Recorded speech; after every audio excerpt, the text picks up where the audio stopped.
সাইমুনের বাবা মোজাম্মেল হোসেন পত্রিকার পাতায় চোখ বুলাচ্ছেন। নির্বিকার তিনি। বেশ কয়েকদিন হয়ে গেল ছেলের খোঁজ নেই। ছেলের বন্ধ নম্বরে বারবার কল দিয়ে যাচ্ছিলেন, নম্বর বন্ধ নিশ্চিত জেনেও। সম্ভাব্য সব জায়গায় খোঁজ নেওয়া শেষ। তাদের আত্মীয় স্বজনের গণ্ডিও খুব বড় নয়।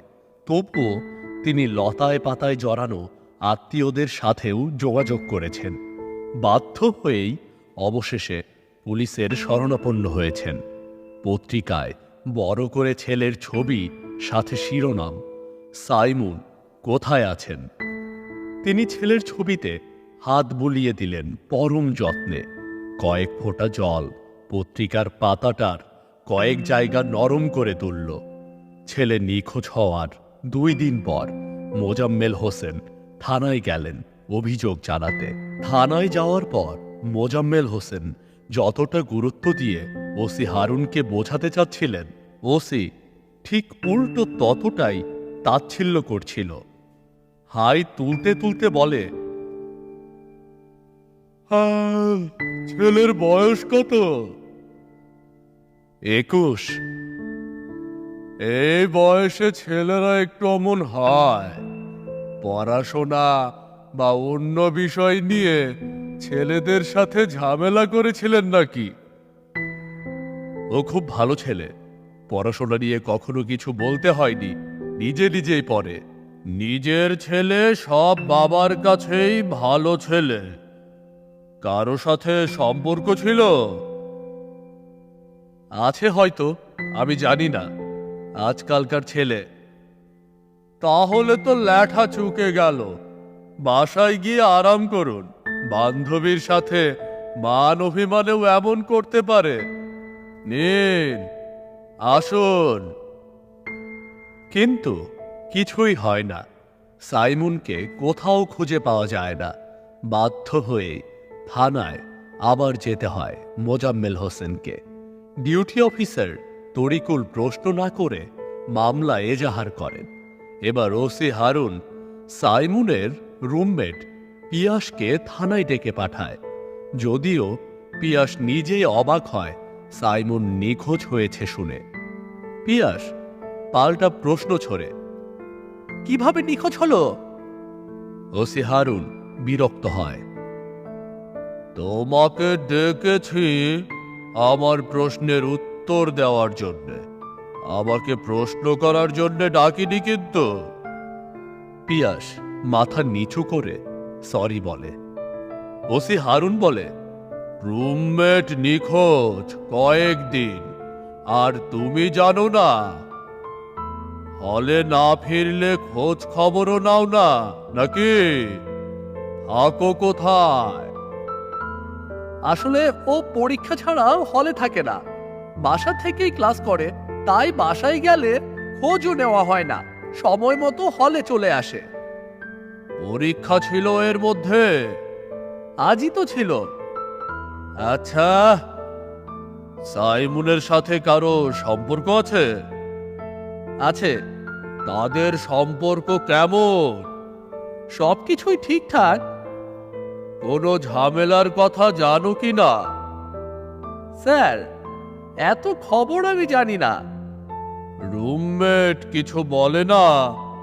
মানে তোমরা গল্প করো না? না স্যার, তেমন কথা হয় না। আজকালকার ছেলে মেয়ে সারাদিন ফোনে ডুবে থাকো। পাশে কেউ মরে পড়ে থাকলেও তো তোমাদের নাকে গন্ধ লাগবে না। পিয়াস মাথা নিচু করে রাখে। হারুন একটু থেমে আবার বলে, আচ্ছা, মেয়েটার ফোন নম্বর রেখে যাও। পিয়াস তরির ফোন নম্বর দিয়ে আসে। ওসি তাকে সতর্ক করে দেয়, যে কোনো মুহূর্তে ডাকলেই যাতে চলে আসে। পিয়াস বড় করে কাঁধ ঝুলিয়ে দ্রুত বের হয়।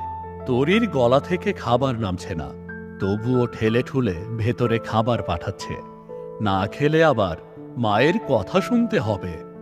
এক অশান্তির ভেতরে আরেক অশান্তি সে চায় না।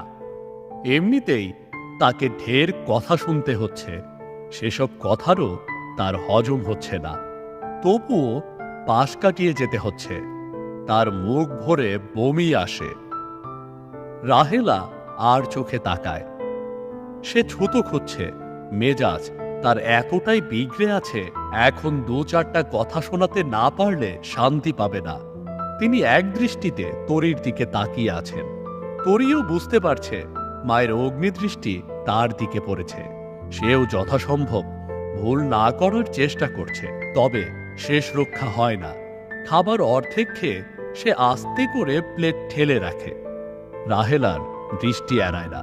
সে কর্কশ কণ্ঠে বলে, কিরে, খাবার শেষ করলি না?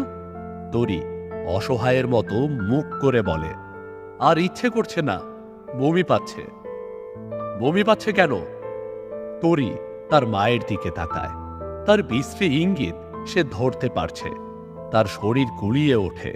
দুদিন আগেই সে তার মায়ের কোলে মুখ গুজে দলা পাকিয়ে শুয়েছিল। রাহেলা তাকে হাতের মুঠোয় খাবার মাখিয়ে দলা পাকিয়ে খাইয়ে দিচ্ছিল, অথচ আজ তার মা এমন কঠিন কথা, কঠিন দৃষ্টি তার দিকে ছুড়ে দিচ্ছে। তার হজম হচ্ছে না। তরি মাথা নিচু করে বলে, জানি না। রাহেলা ক্ষেপে যায়। সে মুখ ঝামটা দিয়ে বলে, তা জানবে কেন? তুমি তো কিছুই জানো না। আমাদের মুখে চুনকালি পড়ল। শেষ কথাটা বলতে গিয়ে তার গলা ধরে আসে। সে আঁচলে মুখ ঢাকে। তরি বুঝতে চেষ্টা করছে তার এই মুহূর্তে কি করা উচিত। মাথায় এত বেশি চিন্তা, একটার সাথে আরেকটা জট পাকিয়ে যাচ্ছে। সে কয়েকবার মাথা নাড়ে। রাহেলা ফুপিয়ে ফুপিয়ে কাঁদছে। তার কান্নার বেগ বাড়ছে। তরি পাথরের মূর্তির মতো বসে থাকে। জোরে শ্বাসও ফেলছে না। কান্নায় প্রশ্রয় দিতে নেই, তাতে দুঃখ বাড়ে, বরং ইচ্ছে মতো কাঁদতে দিতে হয়। এক সময় কান্না দুঃখ ধুয়ে মুছে একেবারে নির্জন দুপুরের মতো মানুষকে শান্ত করে দেয়। তাই কান্নাকে সান্ত্বনার বাঁধে আটকাতে নেই, তাতে বরং দুঃখ স্থায়ী হওয়ার সম্ভাবনা থাকে বেশি। তরি অপেক্ষা করছে রাহেলা কাঁদুক, কেটে কেটে হালকা হয়ে নিজেই থামুক। ফারুক সাহেব মুখে হাত দিয়ে বসে আছেন। তার এখন অনুভূতিহীন অবস্থা। তিনি তার স্ত্রীকে থামাচ্ছেন না। অবশ্য রাহেলা যে কাজ করে সেই কাজই করে যায়। তিনি মানা করলে উল্টো হয়। কোনো কাজ তার পছন্দ না, তিনি মানা করলেন। দেখা গেল সেই কাজটাই বারবার করছে রাহেলা। হয়তো তিনি মানা না করলে আর কখনো সেই কাজ করতেন না। এখন কান্না থামাতে গেলে উল্টো আরো বেশিক্ষণ কান্না সহ্য করতে হবে। তিনি অপেক্ষায় আছেন কখন এই বিব্রতকর সময় শেষ হবে। হঠাৎ কলিং বেল বেজে ওঠে। ফারুক সাহেব একটু হকচকিয়ে ওঠেন। এত রাতে কে এলো?